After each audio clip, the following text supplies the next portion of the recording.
മാംഗല്യം. ഋതുക്കുട്ടൻ എവിടെ മോളെ? അവൻ ടി വി കാണുന്നു. നിന്റെ മുഖമൊക്കെ എന്താ വല്ലാതിരിക്കുന്നത്? എത്ര മുഖം കഴിക്കുമെന്ന് പറഞ്ഞാലും ഉള്ളിലെ വിഷമങ്ങൾ ഇങ്ങനെ മുഖത്ത് പ്രതിഫലിച്ചുകൊണ്ടേയിരിക്കുമല്ലോ. പ്രത്യേകിച്ച് അമ്മമാർക്ക് അത് എളുപ്പം മനസ്സിലാക്കാൻ കഴിയും. മാനസി ചോദിച്ചപ്പോൾ ജാൻവി ചിരിയോടെ കണ്ണ് ചിമ്മി കാണിച്ചവരെ. എനിക്കിന്ന് വല്ലാത്ത തലവേദനയായിരുന്നു. ഓഫീസിൽ നിന്ന് വന്നിട്ട് ഞാൻ കുറച്ചു സമയം കിടന്നു. കുറച്ചു മുൻപ് ഉറങ്ങി എഴുന്നേറ്റതേയുള്ളൂ. ആണോ? തീരെ വയ്യെങ്കിൽ ഒന്ന് ഹോസ്പിറ്റലിൽ കൊണ്ടുപോയി കാണിക്കേ. ഏയ്, അതിൻ്റെ ആവശ്യമൊന്നും ഇല്ലമ്മേ. ഒരു ഗുളിക കഴിച്ചാൽ മാറിക്കോളും. മോളെ, പിന്നെ ഞാൻ വിളിച്ചതുണ്ടല്ലോ, അമ്മൂമ്മയുടെ 80ാം പിറന്നാൾ വരാൻ പോവാ. എനിക്കൊരാഗ്രഹമുണ്ട്. എല്ലാരെയും വിളിച്ചുകൂട്ടി 80ാം പിറന്നാൾ നന്നായി ഒന്ന് ആഘോഷിച്ചാലോ എന്ന്. കാര്യം, ആയ കാലത്ത് ഞാൻ ഒരുപാട് തെറ്റുകളൊക്കെ ചെയ്തിട്ടുണ്ട് ജയേട്ടൻ്റെ അമ്മയോട്. എന്ന് കരുതി ഇതതിനൊരു പ്രായശ്ചിത്വമല്ല. പിന്നെ അമ്മ അസുഖമെല്ലാം ഭേദമായി വന്ന ശേഷം നമ്മളങ്ങനെ ഒരു പരിപാടികൾക്കും അമ്മയെ പുറത്തേക്കൊന്നും കൊണ്ടുപോയിട്ടില്ലല്ലോ. ഞാൻ ആദ്യം അമ്മയോട് ഡിസ്കസ് ചെയ്തു. കേട്ടപ്പോൾ അമ്മയ്ക്കും നല്ല താല്പര്യമുണ്ട്. നിന്നോട് ഒരഭിപ്രായം കൂടി ചോദിക്കാന്ന് കരുതിയാ ഞാൻ വിളിച്ചത്. അതിനെന്താ അമ്മേ, നല്ല കാര്യമല്ലേ? നമുക്ക് ഗംഭീരമായിട്ട് പിറന്നാളാഘോഷം നടത്തിക്കളയാം. 80ാമത്തെ പിറന്നാളല്ലേ? ഇനി 3 ദിവസം കൂടിയേ ഉള്ളൂ. എന്തായാലും മാണിക്യമംഗലത്തുള്ളവരെയൊക്കെ വിളിക്കണം. ഇതുവരെ നമ്മുടെ വീട്ടിൽ ഒരു പ്രോഗ്രാമിനും അവരെ ആരെയും വിളിച്ചിട്ടില്ലല്ലോ. ഋതുക്കുട്ടൻ്റെ നൂലുകെട്ട് കഴിഞ്ഞ ശേഷം അങ്ങനെ നമ്മുടെ വീട്ടിൽ പരിപാടികളൊന്നും നടത്തിയിട്ടുമില്ല.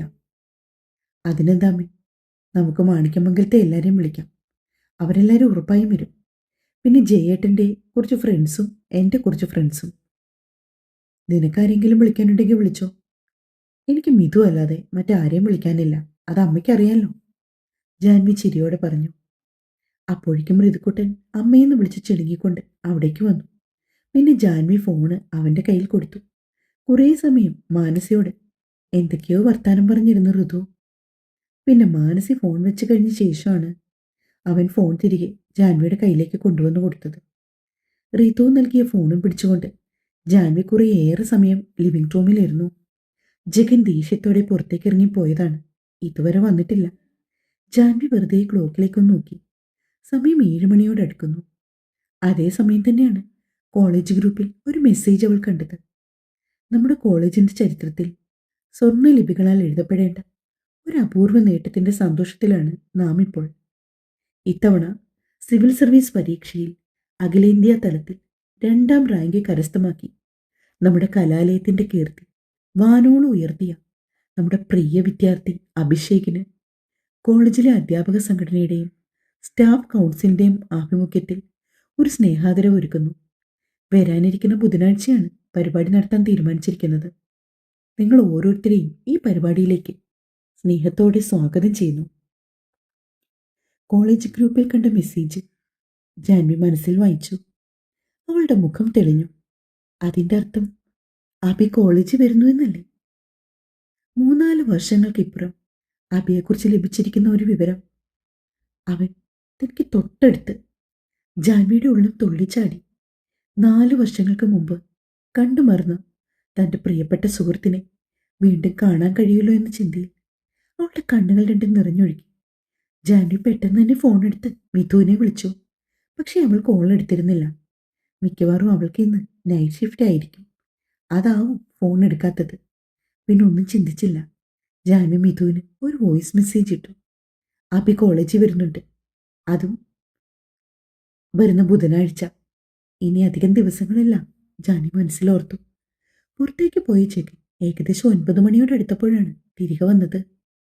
ഋതുക്കുട്ടൻ ബിന്ദു ചേച്ചിയുടെ അടുത്ത് എന്തൊക്കെയോ പറഞ്ഞ് അടുക്കളയിൽ നിൽക്കുന്ന ശബ്ദം അവൾ കേട്ടു. ജഗൻ യൂണിഫോം മാറാനായി മുറിയിലേക്ക് വന്നതും ജാൻവി മറ്റൊന്നും ചിന്തിക്കാതെ അവനെ പിന്നിലൂടെ ചെന്ന് കെട്ടിപ്പിടിച്ചു. അവളുടെ കണ്ണുനീരിന്റെ ചൂട് അവന്റെ പുറത്ത് പടർന്നു. ജഗനും ഒരു വല്ലായ്മ തോന്നുന്നുണ്ട് തൻ്റെ പെണ്ണിനെ ഇങ്ങനെ വിഷമിപ്പിക്കുന്നതിൽ. പക്ഷെ അവനും നിസ്സഹായനായി പോയിരുന്നു. അവന്റെ പിന്നിൽ നിന്ന് ജാനിയെ വലിച്ച് അവൻ മുന്നിലേക്ക് നിർത്തി. പിന്നെ അവളെ ഇറക്കിപ്പുണർന്നുകൊണ്ട് നെറ്റി ചുംബിച്ചു. മെല്ലെ അവളുടെ കണ്ണീര് തുടച്ചു. താൻ ഇങ്ങനെ എൻ്റെ മുമ്പിൽ നിന്ന് കരയരുത് ജാനി. അതെന്നെ കൂടുതൽ വിഷമിപ്പിക്കത്തേ ഉള്ളൂ. പെട്ടെന്ന് ജഗനത് പറഞ്ഞതും ജാൻവി അവന്റെ നെഞ്ചിലേക്ക് മുഖം പൂഴ്ത്തിക്കളഞ്ഞു. അവൻ ഇരു കൈകളും കൊണ്ട് അവളെ പൊതിഞ്ഞു പിടിച്ച് ആശ്വസിപ്പിക്കുന്നുണ്ട്. അതോടുകൂടി ജാൻവി ഒരു തീരുമാനം എടുത്തു. ഇനി അബിയെക്കുറിച്ചൊന്നും ജഗനോട് പറയില്ല എന്ന്. അബിയെയും മിഥുവിനെയും തമ്മിൽ ഒന്നിപ്പിക്കാൻ ഇനി മറ്റേതെങ്കിലും വഴികൾ സ്വീകരിച്ചേ മതിയാകൂ. ജഗൻ കുളിക്കാനായി വാഷ്റൂമിലേക്ക് പോയപ്പോൾ ജാൻവി അതൊക്കെ ആലോചിച്ച് ബെഡിലിരുന്നു. തിരികെ അവൻ കുളിച്ചിറങ്ങി വന്നപ്പോൾ അവളും ഫ്രഷായി ഇറങ്ങി. ശേഷം ഇരുവരും ഋതുക്കുട്ടനൊപ്പം ഇരുന്ന് ആഹാരം കഴിച്ച ശേഷമാണ് ഉറങ്ങാൻ കിടന്നത്. ജഗൻ, ഞാൻ പറയാൻ വിട്ടുപോയി, ഇന്ന് അമ്മ വിളിച്ചിരുന്നു. മുത്തശ്ശിയുടെ 80ാം പിറന്നാൾ ആഘോഷിക്കുന്നതിനെ പറ്റി പറയാൻ. ആ, തന്നെ വിളിച്ച ശേഷം ആൻറ്റി എന്നെയും വിളിച്ചു. ജഗന് ലീവ് ഉണ്ടാവും ഇന്നത്തേക്ക്. അതിനെന്താണോ, നമുക്ക് പോകാം. പിന്നെ ഞാൻ വിചാരിക്കുന്നത്, പോകുമ്പോൾ 2-3 ദിവസം കൂടി ലീവ് എടുത്താൽ നമുക്ക് മാണിക്യമംഗലത്ത് നിൽക്കാമല്ലോ. അവർ ഋതുവിനൊപ്പം നിന്നിട്ടൊക്കെ ഒരുപാട് നാളായില്ലേ. ജഗൻ പറഞ്ഞത് കേട്ട് ജാൻവി ആലോചനയോടെ കിടന്നു. പിന്നെ മെല്ലെ ഒന്ന് സമ്മതം മൂളി. പിറ്റേ ദിവസം രാവിലെ ജാൻവി ഓഫീസിൽ ഇരിക്കുന്ന നേരത്താണ് മിഥുവിൻ്റെ കോൾ അവൾക്ക് വരുന്നത്. മിഥു, ഞാനിന്നലെ അയച്ച മെസ്സേജ് നീ കണ്ടോ? കണ്ടു ജാനി, അല്പം മുമ്പാ കണ്ടത്. എനിക്ക് നല്ല നൈറ്റായിരുന്നു.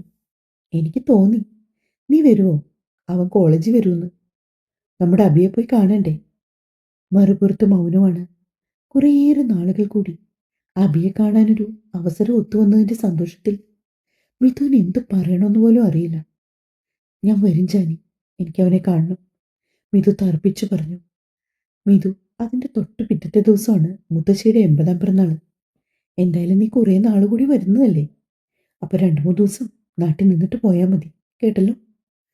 മുത്തശ്ശിയുടെ പിറന്നാൾ കഴിഞ്ഞ് ഞങ്ങളെല്ലാവരും നേരെ മാണിക്യമംഗലത്ത് പോകും.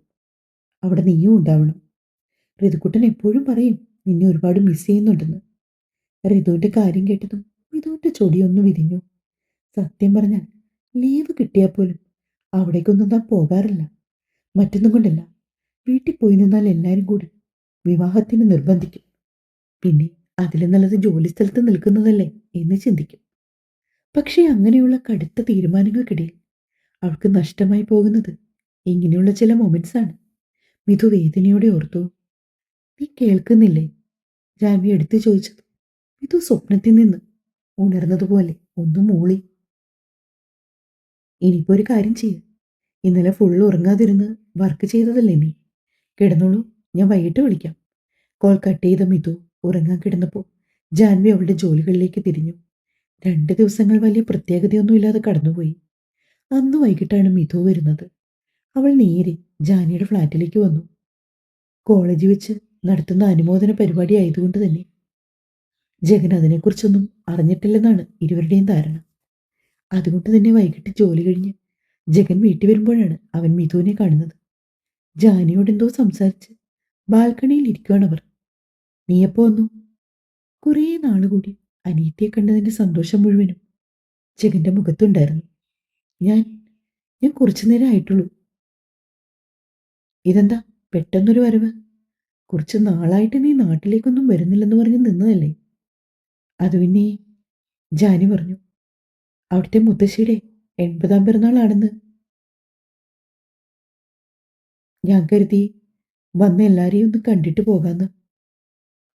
അതെന്തായാലും നന്നായി, ജഗൻ പറഞ്ഞുകൊണ്ട് യൂണിഫോം മാറ്റാനേ അകത്തേക്ക് പോയി. നാളെ അബിയെ കാണുന്നതോർത്ത് കിടന്നത് കൊണ്ട് തന്നെ മിഥുവിന് ആ രാത്രി ഉറങ്ങാൻ കഴിഞ്ഞില്ല.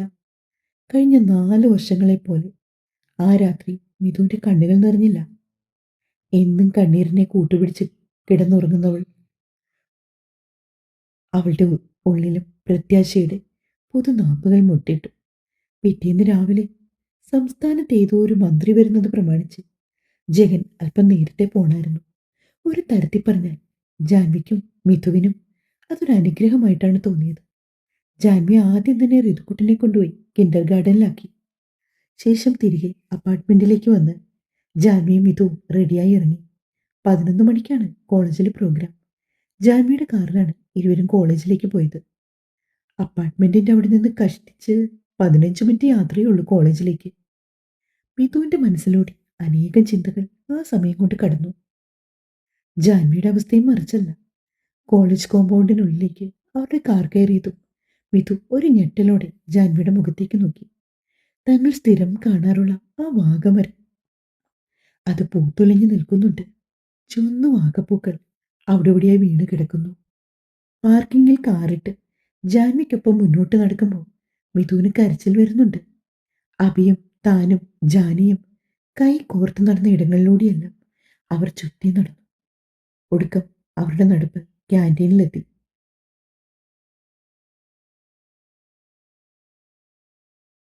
എന്തുമാത്രം വഴക്കുണ്ടാക്കിയിരിക്കുന്നു! അഭിയുമായി ആ ക്യാൻറ്റീനിലിരുന്ന് മിഥു വേദനയോടെ ഓർത്തു. മിഥു, നമുക്ക് പ്രോഗ്രാം നടക്കുന്ന ഹാളിലേക്ക് പോകാം. പഴയ ടീച്ചേഴ്സൊക്കെ അവരിരുവരെയും കണ്ട് പുഞ്ചിരിക്കുകയും വിശേഷങ്ങൾ തിരക്കുകയൊക്കെ ചെയ്യുന്നുണ്ട്. ഒപ്പം കൂടെ പഠിച്ച പല സുഹൃത്തുക്കളെയും കണ്ടു. അഭി വരുന്നുണ്ടെന്നറിഞ്ഞ് അവനെ കാണാൻ വേണ്ടി തന്നെ വന്നതാണ് പലരും. ഒടുക്കം അവരെല്ലാവരും ഒരുമിച്ചാണ് ഹാളിലേക്ക് പോയത്. മിഥുവിൻ്റെ നെഞ്ച് ക്രമാതീതമായി മിടിച്ചുകൊണ്ടേയിരുന്നു. സ്റ്റേജിലേക്ക് അഭി കടന്നു വന്നതും മിഥു ജാൻവിയുടെ കൈകളെ മുറുക്കി പിടിച്ചു. ജാൻവിക്ക് ആ സമയം മിഥുവിനെ മുഖമുയർത്തി നോക്കാൻ കഴിഞ്ഞില്ല. അവളുടെ മുഖത്ത് തെളിഞ്ഞു കാണുന്ന പാവം അതെന്താകുമെന്ന് അവളെ നോക്കാതെ തന്നെ ജാനിക്ക് ഊഹിക്കായിരുന്നു. ചെറിയ കുറ്റിത്താടിയും മുഖത്തൊരു കണ്ണാടിയും ഒക്കെയായിട്ട് പഴയതിനേക്കാൾ ഉന്മേഷവാനായി സന്തോഷത്തോടെ സംസാരിക്കുന്ന അഭി. അവൻ്റെ സ്വരം കാതിൽ പതിഞ്ഞതും മിഥു കണ്ണുകൾ ഇറുക്കി അടച്ചു കളഞ്ഞു. അവളുടെ കൺകോണിലൂടെ 2 തുള്ളി കണ്ണുനീർ ഒഴുകിയിറങ്ങി. ജാൻവി മിഥുവിനെ തോളിത്തട്ടി ആശ്വസിപ്പിച്ചു. അഭി സംസാരിച്ചു കഴിഞ്ഞതും കോളേജ് പ്രിൻസിപ്പൽ അവൻ ഉപഹാരം നൽകി. ശേഷം പൊന്നാട അണിയിച്ച് ആദരിച്ചു. പിന്നെ സ്റ്റേജിലുണ്ടായിരുന്ന പല വിശിഷ്ട വ്യക്തികളും മാറി മാറി സംസാരിച്ചു. പരിപാടി അവസാനിച്ചു. ഹാളിൽ നിന്ന് കുട്ടികൾ ഓരോരുത്തരായി പുറത്തേക്ക് ഇറങ്ങി. ഏറ്റവും ഒടുവിലായി ജാൻവിയും മിഥുവും. അഭി പോയിട്ടുണ്ടാവോ ജാനി? മിഥു വേവലാതിയോട് ചോദിച്ചു. ഏയ് ഇല്ലടി, അവനെന്തായാലും ടീച്ചേഴ്സിനെയൊക്കെ കണ്ടിട്ടേ പോകും. നീ സമാധാനായിട്ട് വാ. ആ കോളേജ് ഇടനാഴിയിലൂടെ അവരിരുവരും കൈകോർത്തുകൊണ്ട് ടീച്ചേഴ്സ് റൂം ലക്ഷ്യമാക്കി നടന്നു. ജാൻവി പറഞ്ഞതുപോലെ തന്നെ അധ്യാപകരോടൊക്കെ സംസാരിച്ച് ചിരിയോടെ അവിടെ നിൽക്കുന്നുണ്ട് അഭി. അവരല്പം മാറി നിന്നു. അഭി എല്ലാവരോടും സംസാരിച്ച ശേഷം പുറത്തേക്ക് ഇറങ്ങാൻ തുടങ്ങിയതും ജാൻവി അവനെ പിന്നിൽ നിന്ന് വിളിച്ചു. അഭി! പരിചിതമായ ശബ്ദം കേട്ടതും അഭി മുഖം വെട്ടിച്ച് തിരിഞ്ഞു നോക്കി. തൊട്ടു പിന്നിൽ ജാൻവിയും മിഥു. അഭിയെ അത്ര അടുത്ത് കണ്ടതും മിഥു വിതുമ്പലടക്കാൻ പാടുപെട്ടു. ജാൻവി മിഥുവിന്റെ കൈകളിൽ അമർത്തി പിടിച്ചുകൊണ്ട് കണ്ണുകൾ കൊണ്ട് അവളെ വിലക്കി. ആഹാ, നിങ്ങളോ? പെട്ടെന്ന് അഭി ചോദിച്ചതും ജാൻവിയുടെ മുഖം കൂർത്തു. നിനക്കപ്പോ ഞങ്ങളൊക്കെ ഓർമ്മയുണ്ടായിരുന്നല്ലേ? എന്നിട്ടെന്താ ഇത്രയും വർഷത്തിനിടയ്ക്ക് ഒരു മെസ്സേജ് പോലും അയക്കാതിരുന്നത്? ഒന്നും വേണ്ട, ഒരു കോൾ ചെയ്യാനുള്ള മര്യാദ പോലും നിനക്കില്ലായിരുന്നല്ലേ? ജാൻവിയുടെ കണ്ണുകൾ നിറഞ്ഞൊഴുകുന്നുണ്ട്. മിഥു അപ്പോഴും ഒന്നും മിണ്ടാതെ നിൽക്കുവാണ്. അവൾക്ക് അവനെ ഇറുക്കിപ്പുണർന്ന് ആ നെഞ്ചിലേക്ക് മുഖമിരുട്ടി. ഉറക്കെ കരയണമെന്നൊക്കെ തോന്നുന്നുണ്ട്. പക്ഷേ സംയമനം പാലിച്ച് നിൽക്കുകയാണ് മിഥു. അത് പിന്നെ ജാനി, ചില പ്രത്യേക സാഹചര്യങ്ങൾ കാരണം എനിക്ക് പെട്ടെന്ന് വീട് മാറേണ്ടി വന്നു. അപ്പോൾ നിന്റെ നമ്പരോ? അത് പിന്നെ എനിക്കെൻ്റെ ഫോൺ നഷ്ടമായി. അങ്ങനെയാണ് കോണ്ടാക്ട് നമ്പേഴ്സ് എല്ലാം പോയത്. അഭി ഇതൊക്കെ പറഞ്ഞിട്ട് വിശ്വാസം വരാത്തതുപോലെ തന്നെ നിൽക്കുവാണ് അവർ രണ്ടുപേരും. മിഥു എന്താ ഒന്നും മിണ്ടാത്തെ? അഭി തൻ്റെ പേരെടുത്ത് വിളിച്ചു ചോദിച്ചതും മിഥു മുഖം കുനിച്ചു കളഞ്ഞു. തൻ്റെ നിറഞ്ഞ കണ്ണുകൾ അവനിൽ നിന്ന് ഒളിപ്പിക്കാനുള്ള ഒരു പാഴ്ശ്രമം കൂടിയായിരുന്നു അത്. എന്തൊക്കെയുണ്ട് വിശേഷം? നമ്മുടെ IPS എന്ത് പറയുന്നു? അഭി പഴയ സന്തോഷത്തോടെ തന്നെ ജാൻവിയുടെ തോളി തട്ടിക്കൊണ്ട് ചോദിച്ചു. ജഗൻ സുഖമായിട്ടിരിക്കുന്നു. രാവിലെ ജോലിക്ക് പോയി. പിന്നെ നീ അറിയാത്ത ചില വിശേഷങ്ങളൊക്കെ എൻ്റെ ജീവിതത്തിൽ നടന്നു കേട്ടോ. ഞങ്ങൾക്കൊരു മകനുണ്ടായി, ഋഗ്വേദ്. പിന്നെ എൻ്റെ ഡ്രീം ഞാൻ അച്ചീവ് ചെയ്തു. Shelter home സ്റ്റാർട്ടായോ? അഭി വിശ്വാസം വരാത്ത പോലെ ചോദിച്ചു. അതേടോ, ഇപ്പം 2 വർഷം കഴിഞ്ഞു. ആഹാ, കൺഗ്രാറ്റ്സ് ഡാനി. ജാൻവിയോട് സംസാരിക്കുന്നതിനിടയിലും അഭിയുടെ കണ്ണുകൾ ഇടയ്ക്കിടയ്ക്ക് മിഥുവിലേക്ക് നീളുന്നുണ്ട്. ഇവളെന്താ ജാനി ഒന്നും മിണ്ടാതെ നിൽക്കുന്നത്? ആ സമയം എന്തു പറയണമെന്നറിയാതെ നിന്നുപോയി ജാൻവിയും. എന്തായാലും കുറേ നാൾ കൂടി കണ്ടതല്ലേ, നമുക്കെല്ലാവർക്കും കൂടി ഒരു കോഫി കുടിക്കാം. ജാൻവി ചോദിച്ചതും അഭി തലകുലുക്കി. നീ എങ്ങനെ ഇവിടേക്ക് വന്നത്? ജാൻവി അബിയോട് ചോദിച്ചു. ഞാൻ ഞാൻ എൻ്റെ കാറിലാണ് വന്നേ. എങ്കിൽ പിന്നെ ഒരു കാര്യം ചെയ്യാം. നമ്മൾ പണ്ട് പോകാറുണ്ടായിരുന്ന ആ കോഫി ഷോപ്പില്ലേ, അവിടേക്ക് തന്നെ പോകാം. ബീച്ച് റോഡിനടുത്തുള്ള ഷോപ്പാണ് ജാൻവി ഉദ്ദേശിച്ചതെന്ന് അബിക്ക് മനസ്സിലായി. വല്ലാത്തൊരു വെപ്രാളത്തോടെ അവൻ മിഥുവിനെ നോക്കി. അവൾ അപ്പോഴും കുനിച്ചു തന്നെ നിൽക്കുകയാണ്. ആ ഷോപ്പിൽ വെച്ചായിരുന്നു മിഥുവിൻ്റെയും അബിയുടെയും അവസാന കൂടിക്കാഴ്ച. അവർ തമ്മിൽ അവസാനമായി കണ്ടതും നേരിൽ സംസാരിച്ചതുമെല്ലാം അന്നായിരുന്നു. ആ ദിവസത്തിനു ശേഷം പിന്നീട് ഫോണിലൂടെ പലപ്പോഴായി ഇരുവരും എന്തൊക്കെയോ സംസാരിച്ചിട്ടുണ്ടെന്നല്ലാതെ പരസ്പരം കണ്ടിട്ടില്ല.